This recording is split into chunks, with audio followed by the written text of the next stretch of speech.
আজও কানে বাজে সে কথাগুলি। একটা শরীর, 18-20 জন পুরুষ, 113টা কামড়ের দাগ, 150 গ্রাম বীর্য। জাস্ট ইমাজিন, একটা সুস্থ মেয়েকে ঠিক কতক্ষণ গলা চেপে ধরে রাখলে তার চোখের মণি দিয়ে রক্ত বেরিয়ে আসে।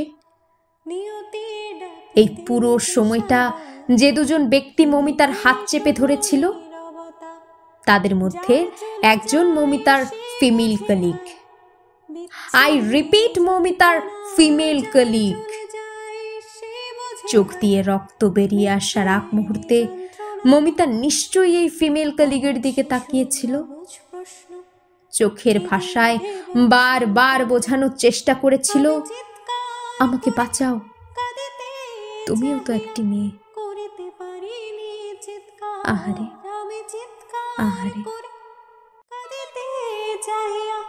করিতে পারিনি চিৎকার, বুকের ব্যথা বুকে চাপাই নিজেকে দিয়েছি ধিক্কার।